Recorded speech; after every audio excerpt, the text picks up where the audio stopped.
You know, I think first off, I think for me, to be able to lead our team out of the tunnel for the first time, I recognize the significance of the responsibility that's on my shoulders as far as Coastal Carolina goes.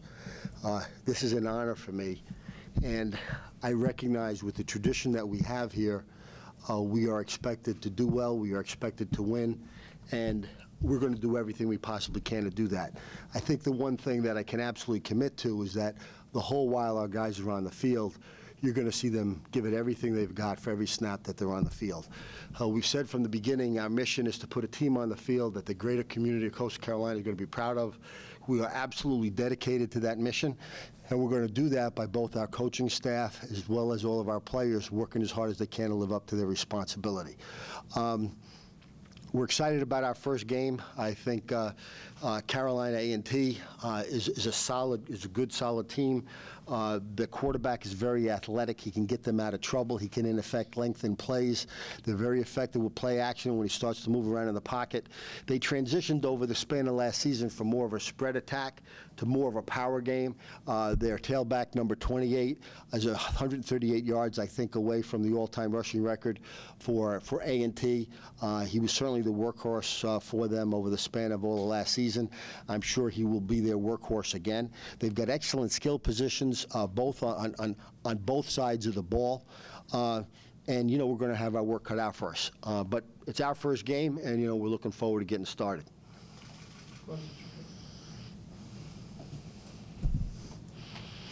Coach, how is this going to be different? I know you coached in the UFL with the Omaha Nighthawks and leading them out of the tunnel. But, I mean, that's the UFL. This is, you know, college, and, you know, this is, I guess, you know, like a dream come true for you. How, is this going to be an emotional day, leading the college team out for the first time as a head coach? I think the reality is when I led the college all-star team in Arizona out of the tunnel, it was emotional. When I led the Omaha Nighthawks out of the tunnel, it was emotional. This one will be probably more emotional than that. But frankly, almost any time I've ever led my team out on the field, it was a little emotional for me. So the first time at Coastal Carolina, the first time in our home stadium, you know, I'm emotional right now. So, like, don't get me in a bad mood, any of you guys. I'm just kidding. I'm just kidding. I've never seen you get upset or really yell much at practice. How are you game day? I think. What pregame speech are you going to give? We kind of give the pregame speech literally all the time. We probably give that almost every day. So the pregame speech is going to go back to reminding our guys that our mission is to put a team on the field that our fans are going to be proud of and what their responsibility is. One of the things that we'll stress a little bit more, I think, during this week of practice and in the pregame speech is that we're going to make some mistakes. And then when we make some mistakes, we've got to be able to recognize we've got to build and come back from those mistakes, and we can't let those get us down. No matter how, I'm a pretty passionate guy, and I'm a pretty emotional guy, and in practice, what I'm really doing is I'm taking notes. If you really watch practice the entire time, almost the entire practice, I'm taking notes. After every practice, even if it's a walkthrough, we meet as a staff and we critique what we did in practice. And I think, frankly, that's probably the most efficient use of my time, and it's the most productive use of our coaches' time as well. If I need to stop practice for some reason to talk to the entire team, I won't hesitate to do that. During the game, it'll be pretty much the exact same thing. If I get a little emotional at certain times, my head will still know exactly what's going on, and I'll wind up being in control in terms of what's going on. But I would expect our coaches, who are also pretty emotional, also to be in control. I think that's a critical part of what we've got to do as a staff. The other piece of that, too, is sometimes if you give the impression you lose control, that's an impact on your players, and we don't want to let that happen. So I think we'll be on top of what we've got to do from an intellectual perspective as well as an emotional perspective. How important is it to get that win to start the season off, especially for you and just everything that's been going on all offseason, to kind of get a win to start the year off? What would that mean? I think for any coach in any program at any level, you want to begin the season with a win, of course. I think with all the emotion that's existed here and the stuff that has been written about mine being a non-traditional selection as far as this goes, you know, there's a little bit maybe more of emotion associated with that, I think. But the bottom line is, you know, it's still our first game, and it's a game that we got to win, and that's pretty critical kind of no matter who you are. Now, might that be a little bit more anxious, like for somebody like me? Yeah, maybe a little bit, but there's not much I can do about that. I'm not worried about that. But does that make you angry or upset or insulted with some of the things that's been written about you? No, I think as many of the things have been written about me over the span of my career, even over the span of the last 6, 7 months, are things that, frankly, I'm incredibly proud of. So most of the people that kind of attack me on stuff don't really know me, or they haven't given me much of a chance. But I understand that. I can appreciate all those things. I can appreciate the emotion, the drama associated with different things. At the end of the day, we know what our responsibility is, and we're going to be able to handle that. And frankly, you can't really let that bother you anyway. In terms of actual football, what are some key things you guys need to do on Saturday to come away with a win? Well, the number one thing we do for the last 5 years, we've led the league. We've led the league in the most penalties. That's something we got to totally turn around. We spend a lot of time with our guys in terms of discipline along those lines. And, I hope we show a big improvement there. I hope so, number one. Number two, you certainly know from an offensive perspective that you can't turn the ball over. Number three, from a defensive perspective, there's a balance between having incredible poise and being as physical as you can possibly be. It's important for us to be able to achieve that balance. And then at the end of the day, you've got to have a consistent performance from your specialists, and you've got to get good quality of play from your special teams. Those are the things. If we do those things and we'll take care of business, hopefully we'll have a positive outcome as far as the game goes. If we don't take care of those things and it doesn't work out as well as we should, then that's going to be our responsibility. With all the changes you brought to both sides of the ball and all around, how confident do you feel that we're on the same page and that the team is to the point you want it to be at this point? You know what, Ryan, I think we are. I mean, I was a little concerned that we weren't as far along as I would have liked at the end of spring ball. And a lot of times when you're putting in a new system and you have a new staff, there's a drop-off in retention from the end of spring ball to the beginning of preseason practice. We didn't have that drop-off. And a lot of times, too, there's also a drop-off in the guys' conditioning over the span of the summer, from the end of school year to the beginning of the next preseason. Our guys increased their conditioning from the end of spring to the beginning of the season, and they kept pretty good retention in terms of all the stuff that they had. So I thought we got off to a pretty good start as far as that goes, and it does take a while. I mean, it takes a while to be able to make sure everybody's really comfortable with your system, you understand it. But the reality is, I think we're probably right about where we should be as far as knowledge of our system and our ability to be able to execute it now. We're not where I hope we're going to be, but I think our progress has been pretty satisfactory. Given the fact that Coastal blew this team out last year, you've got most of your starters back, I think 8 on offense, 7 on defense. Do you expect to win this game? I hope we're going to win this game. They also have 10 starters back on one side of the ball and 6 on the other side of the ball, and they're a good football team. And there's so much that can happen, frankly, over the span of a 12-month period. We opened up against them a year ago. A lot happened to our team over the span of the season. A lot happened to their team over the span of the season. I think you go back and expect something to happen based on what took place a year ago and like 10 or 11 games ago. That's probably a mistake, I think, in terms of planning. So we're not thinking that way. What we got to do is take care of business. Got word that you finally signed your contract. Congratulations. And what took so long? And is there anything about that contract that you really wanted in it? No, I'm excited. I'm excited about the contract, and I assume so. Hunter, have you signed the contract? So we're good on this, and the contract signed. I think probably the reason why it wound up taking so long is there weren't any concerns on my part or Hunter's part or the president's part. We had a handshake, and I think the priority was to be able to get that done at the start of the fiscal year for 2012-13. It was the beginning of the fiscal year 2012-13 where they actually presented it to me. We were getting ready for spring practice, so there was no priority that we had to get it done at a certain date. So we were able to go back and forth on a couple things, but there wasn't anything that created controversy or angst or any of those things. So I feel good about the contract. I'm sure Hunter does and the president does. There's academic little bonuses there, too. Did you put that in there, or did they? We all did. We all thought that one of the big priorities at the end of the day, well, we know we got to win. There's no question about that. We've got to win. And if we don't win ultimately over time, and if we're not competing for a national championship one day, we're going to get fired. We know that. We understand that. But this is about preparing our guys for what their lives are going to be like after they graduate and after they leave Coastal Carolina and after the football career is over.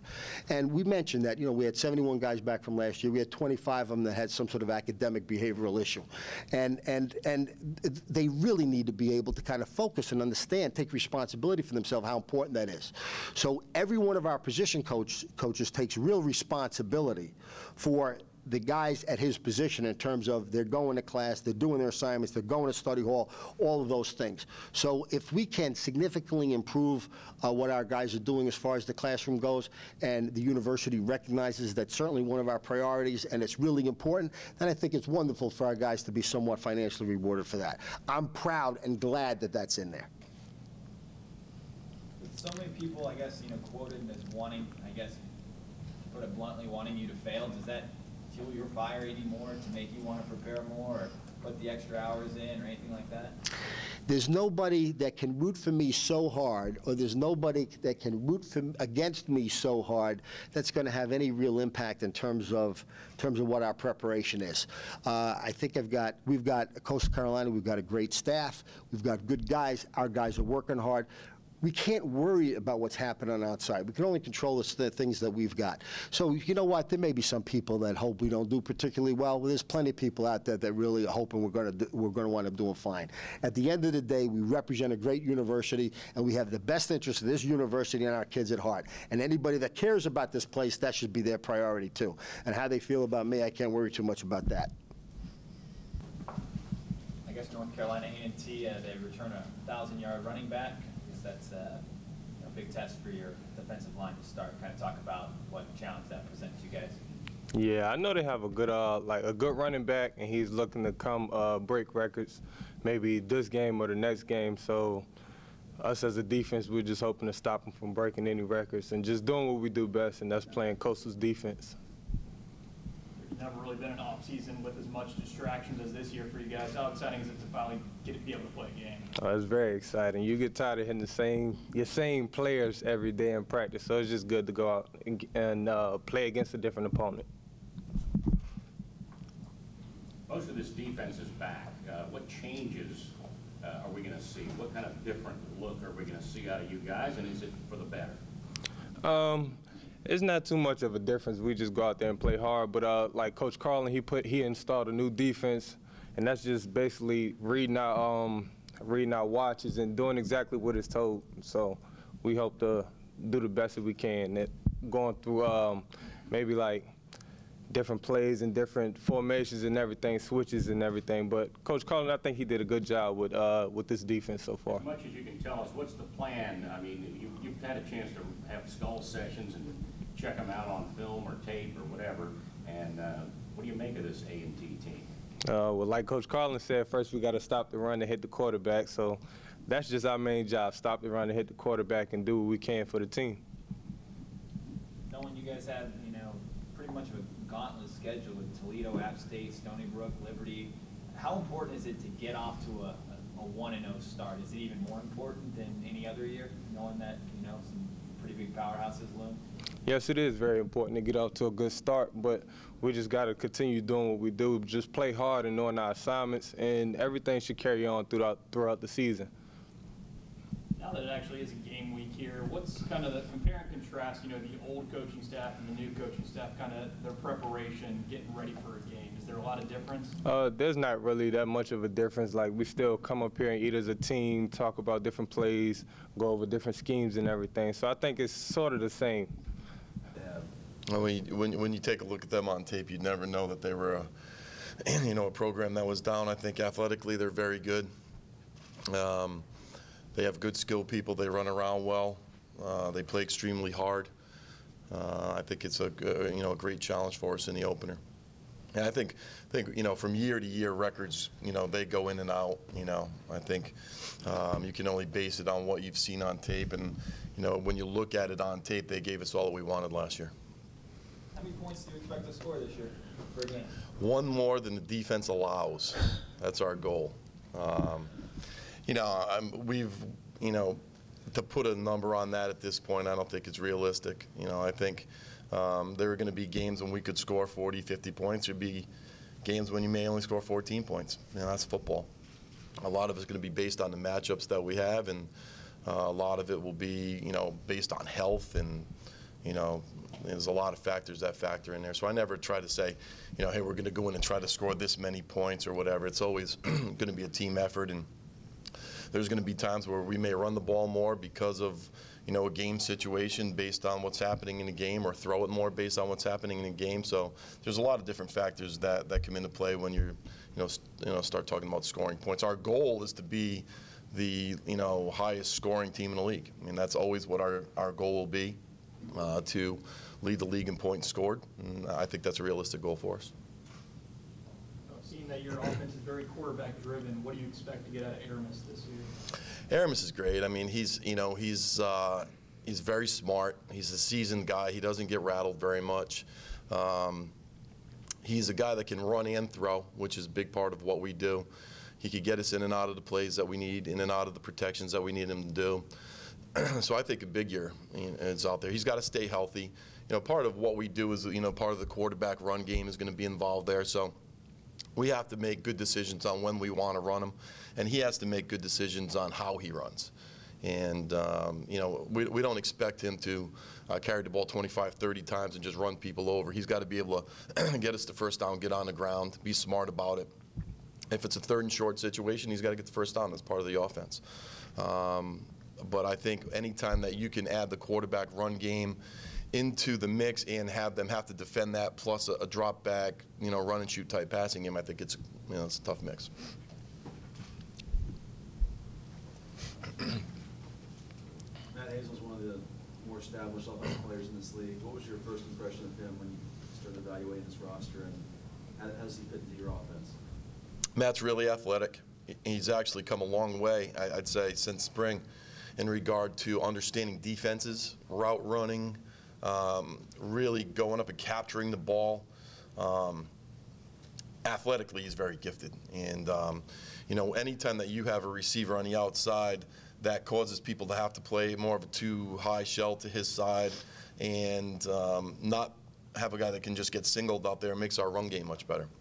So his ability to draw double teams will be interesting to see how people want to play him.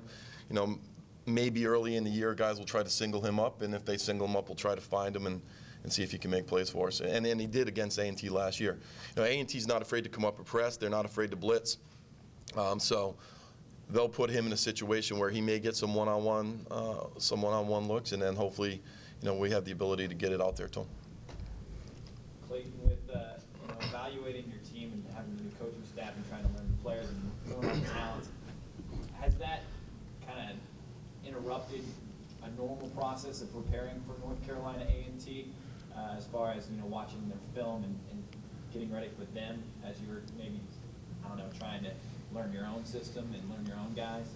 No, I don't think it's interrupted the process at all. We have improved tremendously from the spring until now, and in terms of preparing for A&T, we pretty much knew who we were coming out of spring and heading into camp, so we were right on track in terms of our preparation. One of the things in the 2D depth chart that everyone kind of noticed was Andre Jacobs not being in the starting lineup. Do you still expect him to see the field a lot, and is he going to still be a key piece of your defense? We certainly think so. We know there's only 11 guys that can go out there and start the game. Our philosophy defensively, we're going to play as many guys as possible. So, and it's not a matter of what Andre has not done. It's more of a matter of what Mike McClure did during camp. He's had a phenomenal camp, and Andre Jacobs will play a whole lot. So Andre didn't do anything wrong off the field? Off the field? Yeah, to No. merit this demotion. No. And again, That was a stunner. and it's not so much, again, what Andre has not done. Mike McClure has had a great camp. And again, the more guys we can play, the better we will be defensively. So we'll play 3, 4 linebackers. We'll play 5, 6 defensive backs. We'll play 5, 6 defensive linemen. I know it's a big deal who starts. We're well aware of that. But have you thought about maybe sliding him into another linebacking position and having both of them on the field? not at this time. We have not thought about that, no. In terms of preparing for North Carolina A&T, they seem to have a strong running attack. What's it going to take to win the game on the defensive side of the ball? Well, the first thing we always try to do, no matter what, is stop the run, and that'll be a tremendous challenge this Saturday night. The tailback's outstanding. He's 139 yards short for a school rushing record, and he's one of the better ones we'll see this year. He's phenomenal, so we have to do everything we can to slow him down. And then, you know, the quarterback is dangerous also. He's a guy that can throw well enough, but he can beat you with your feet, with his feet also.